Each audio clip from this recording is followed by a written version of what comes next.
Hello chess friends and welcome to your out of chess channel and welcome to a very special tournament that's going on now these days. It's a tournament played by top engines in the so-called hillbilly attack of the Kd1 defense. In the hillbilly attack, it's really a sharp method to beat the Kd1 defense, but in my opinion still you should try to avoid it. There are better ways to play against the Kd1. There are more positional and tactical ideas in the opening that you should apply, maybe with some different lines with different openings against the Kd1 defense, but still you can maybe surprise your opponent with the hillbilly attack. You can play maybe some blitz and bullet games, try it out sometimes. If it fits for you, then maybe try it also in some longer games, but still, as I said in the beginning, you should try to avoid it because there are of course also some great counterattack ideas for black. And so far in this tournament, Leela C0 is in the lead, and what is really wild, that Stockfish is only on the 4th place. I think it never happened that Stockfish 13 finished the tournament only on the 4th place, which is really wild. So something is not fitting here for this brutal Stockfish 13 engine. Leela C0 is in the lead, and it happened now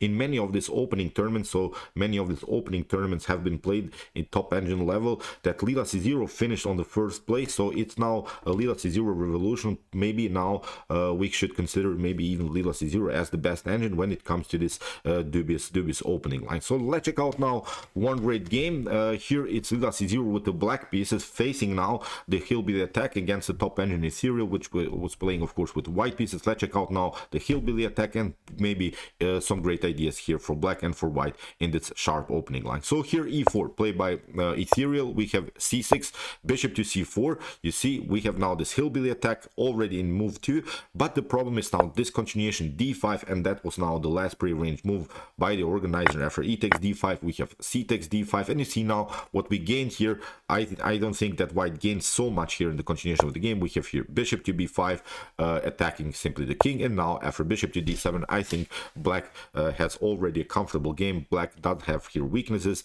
and what black would love to do is of course simply trade off this light with bishop, because here after potential bishop to d7 then queen to d7 or knight to d7 can happen, and in the continuation of the game I think with knight to c6 and maybe even e4 black has here pure domination in the center. So that's why this hillbilly attack, as I said, I don't think that it brings so much here. It's already like you're giving the advantage from an early stage of the game for black. So that's why the hillbilly attack is, as I said, in my opinion, not the best of ways to play against the Kd1 defense. So here, as I said, d5, e takes d5, here bishop to b5, bishop to d7, and here a4 played by Ethereal. We have knight to c6, d4 played by Ethereal, and now a6, keep kicking away the bishop. Bishop to e2, we have bishop to f5. You see, Leela C0 develops also the bishop on a new square, because if you lock now the bishop with the move e6, then it's simply a bad bishop position here. So that's why first bishop to f5, then e6, then this bishop comes out, knight to f6, and here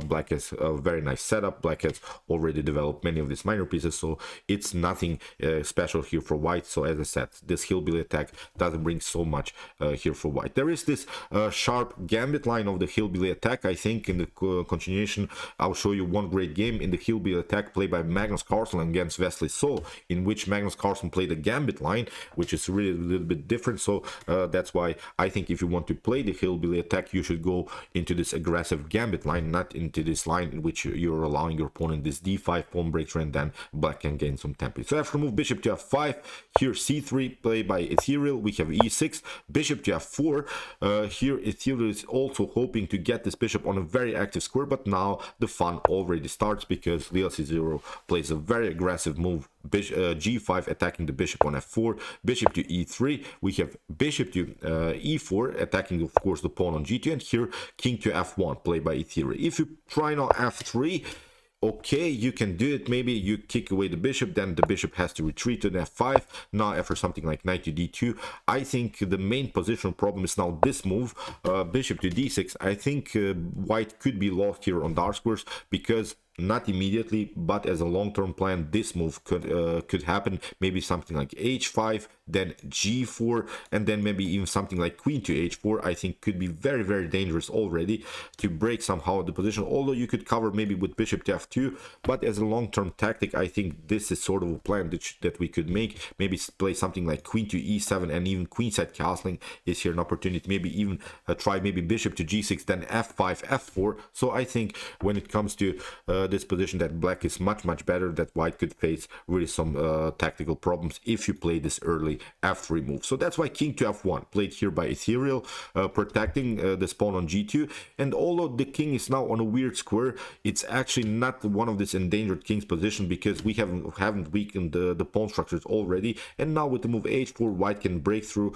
and develop, of course, further the minor pieces, knight to d2, knight to f3, and similar ideas. So here knight to e7 played by Leela c0. We have bishop to c1, h6, and now comes this idea h4, which is always a great idea when your opponent has advanced the pawns too far. Now it's time to really break the position. You see, it was very important for Ethereal to stay a little bit longer with this rook on the h file without castling. So this rook is now attacking, of course, indirectly this rook on h8, because there is now the serious threat of h takes g5. After h takes g5, you could lose the rook. So here g takes h4. The pawn structure is already messed up here for Leela c0, but I don't think that Leela c0 will never castle anymore on the king side, because that's the side where all the tactics are going on. So now Leela c0 is preparing simply queenside castling. So in the continuation, we have rook to h4, knight to f5. The knight comes out with the tempo, attacking the rook, rook to h3, and now rook to g8. Here it's really well positioned. Both kings are on natural squares. King on f1, king on e8, hasn't castled so far. Rooks are already playing. Both of these rooks are very, very dangerous. Now the g2 pawn is also hanging. So here bishop to f3 played by Ethereal, and now queen to f6. Leela gets out with the queen very, very actively. Now is also preparing queenside castling. So knight to d2, we have bishop to d3, a check, knight to e2, and now knight to h4. Already some wild tactics are all over the board here. The g2 is a little bit weak here. The bishop is endangered here on f3. The bishop is, I think, a very important piece here, because it's a protector of the g2 square, but also of the e2 knight. So in the continuation of the game here, after move knight to h4, bishop to h5 was played by Ethereal, because you cannot take here bishop to e2. After queen to e2, you cannot actually take here the pawn on g2 with the knight or with the rook. If you take with the rook, then you get simply rook takes h4, then queen takes h4, and you lose the rook. Even knight takes g2 is not a possibility, because you get rook to f3 and you lose simply the tactical battle here around the square f7. So it's not possible to play some tactics here around the square g2 immediately, but in long terms something could happen here. So after move bishop to h5, as we said, bishop to f5 played by Leela c0. The bishop was also hanging, so that's why this bishop to e2, queen to e2 idea we saw is simply not working here for Leela c0. So after move bishop to f5, we have rook to g3 attacking the rook, but now Leela c0 plays a very interesting move, rook to g5, because after this continuation, rook takes g5, h takes g5. Leela c0 has accomplished at least one thing. Leela c0 has improved now the pawn structure. This was now an isolated pawn on h6. Now after h takes g5, the pawn structure is again connected. You see, these are not isolated pawns anymore. These are connected pawns, which is a great thing for Leela c0. Now the only thing from black's perspective that we need to do is, of course, develop the dark square bishop and then also castle queenside here. So in the continuation, we have king to g1. You see, Ethereal played now a very, very nice king walk, but it seems so that Ethereal has castled. The king is now on the castle position on g1. In the continuation, now queenside castling played by Leela c0, and now b4. You see, Ethereal is also attacking. Now the serious threat is to move b5, breaking through here. Now the rook could come also into the attack through the a file, so already also a dangerous position for black here. So really the tactics are all over the board, as I said. So here bishop to d6, we have now b5, and now comes the stunner of this game. So the knight is hanging, but what Leela c0 does here is really great. Leela c0 sacrificed now this knight. Knight takes g2. Here b takes c6 was played by Ethereal. If you take now king takes g2, it's not so good, because you get simply bishop to h3. That's the tactic that Leela c0 has prepared here. Let's see now possible continuations. If you take king takes h3, then queen to f2 could happen. You see now there are some threats of here a checkmate here on h2, then also with the move f5. So I think the king gets more and more endangered. If you try now maybe queen to h1 to somehow cover this f2 square, then you get g4. This is really wild. If you try king to g4, then rook to g8, the rook comes into the game.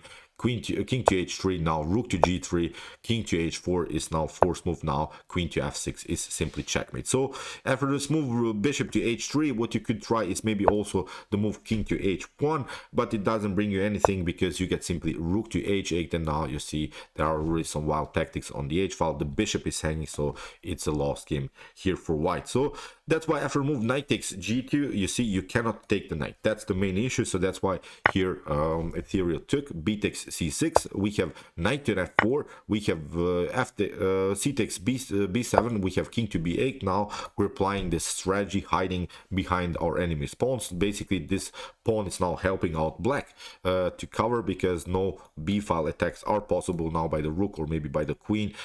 Basically white's pawn is now protecting black's king. Really wild stuff. So although down the whole piece, Leela C0 has of course here some great attacking opportunities. The rook will come again now into the game, maybe through the h file, through the g file. The bishops are active. This knight is very centralized, so it's really a wild position all over the board. So after move king to b8, knight takes f4, we have g takes f4, which was the correct move by Leela C0. It's really important now to open the g file. We have king to f1, we have rook to g8, and now king to e1.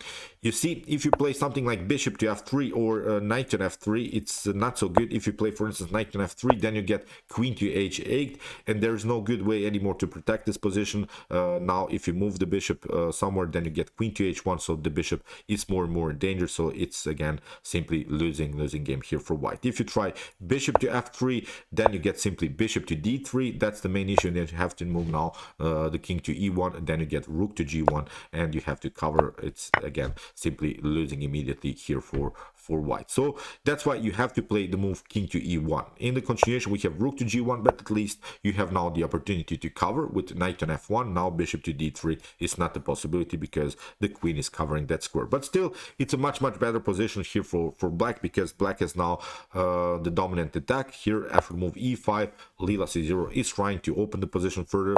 In the continuation we have bishop to e2. Ethereal is trying to regroup to get these pieces into the defense, and now queen to e6, simply attacking the position further on light squares, but also getting the queen on the same file where the king is. Now if something gets opened, there are again maybe some tactical opportunities on that file. So d takes e5, we have bishop to e5, we have bishop to f4. If you try king to d2 to escape somehow from these attacks, it's not so good. Then you get f3. f3 is winning the game again immediately for black. If after bishop to f3, bishop to f4 could happen, and it's game over here. You have to get something in between. If you try here knight to e3, then you simply lose the queen. So really wild stuff what Leela C0 has prepared here. So that's why bishop to f4. Here Ethereal gives back the piece, is hoping now to get somehow the activity, getting out with the king somewhere, but the bishop pair is simply, I think, too much to handle. After bishop to f4, we have queen to d4, and now queen to d6. We have bishop to a6.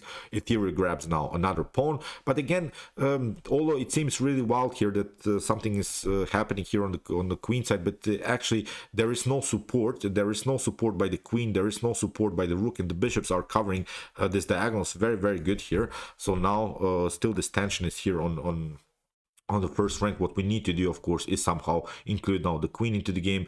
So basically it's a better game for black, although this is a very annoying pawn on b7, but you cannot make progress where a5, a6, a7 is simply too slow, because black is of course meanwhile doing something. So here in the continuation, bishop to e5 played by Leela, attacking the queen, queen to e3, and now queen to c7, simply attacking this pawn. So that's why here rook to c1 had to be played. Rook to g8, we have king to d1, and now bishop to g4, a check. We have f3, but now bishop to f4. Really brilliant move here. You see this bishop's activity, simply too much to handle. Both of these bishops are aiming. Now the rook is hanging. Here in the game, queen to f2, we have bishop to f5. If you try now bishop to c1, it is playable. It is still a better position here for black, because okay, black can also recapture here the bishop on g4, but we can maybe take then afterwards. First, of course, playing somewhere more with the bishop, but Leela C0 had different ideas in mind, played simply bishop to f5, realized that this is a playable position, although we are not taking the rook immediately, but the rook is not important. I think the bishop's activity is more important here, to stay with the bishops. Here queen to d4, now queen to d6. You see still Leela C0 is not taking this rook on c1. We have bishop to e2, we have rook to e8, we have rook to a1, bishop to e5, now rook to e6. You see now Leela C0 is searching new opportunities with this rook. We have queen to d2, queen to b6, we have bishop to b5, queen to c5, again attacking this weak pawn. Rook to c1 has to be played again, and now queen to a3. We have queen to g5, and now queen to b3, check. We have king to d2, and now bishop to c3. That was a brilliant tactic, because now after rook takes c3, it's a whole different position, because now after queen to b2, you have to step back from the defense of the rook. Now the queen can take out the rook with the tempo. Here in the continuation, okay, Ethereum has one check, no problem, because we can take queen to e2, queen to d7 here, king to b6, simply escaping from this attack. And now after queen to f8, here Ethereal didn't have any more checks, so it's from this point on, of course, it's a completely winning endgame here for black. So knight to d2, we have f6, queen to e7, bishop to c2, first the check, and here Leela C0 found a great way how to simplify the game. Trading off the queens is perfect idea here. Queen takes e5, we have f takes e5, bishop to f1, bishop takes a4. So now you see Leela C0 is up the whole exchange and has also an extra pawn, so it's of course a completely winning endgame. So bishop to h3, we have king to d4, bishop to c8, king to e3, takes also this pawn. Here, simply pushing the pawn further, e4, bishop to f5. Now the pawns are marching here. Ethereal try to give up the bishop, but again, here only one check. We have knight to c4, rook to c6. Here, Ethereal lost also the knight, and here simply pushing further. Promotion of the queen, check, and here after queen to h1, it was a checkmate. So brilliant stuff. I really like this tactic on g2, knight takes g2, when already the knight was hanging on c6. Really brilliant stuff by Leela C0. As I said, Leela C0 is now maybe even the best engine now these days. Played now many of these tournaments, many of these dubious opening tournaments, won many of these events. Stockfish 13 is not even in the top 3 in this Caro-Kann Hillbilly Attack tournament. Really wild stuff what's going on, but this is this neural network chess world. All of this engine can improve if they're of course having a great setup. So as I said, so far Leela C0 is in the lead, and we'll see now what will happen in the continuation of the tournament, because I think it's a very interesting tournament, because we can see this sharp attacking lines which we miss sometimes in some positional openings. So okay, I hope that you enjoyed this game. In the future I will cover this great gameplay by Magnus Carlsen against Wesley So, also in the Hillbilly Attack. Be prepared, this is really a wild game. If you want to see more of this top engine games, check out my commented chess games played by computers. Here's the list of our best games so far, and you can also check the best chess games played by humans, my best chess games of all time series. Here's also the link, and if you like this content, don't forget to subscribe to my channel. See you soon with some more videos, and chess is the best, of course.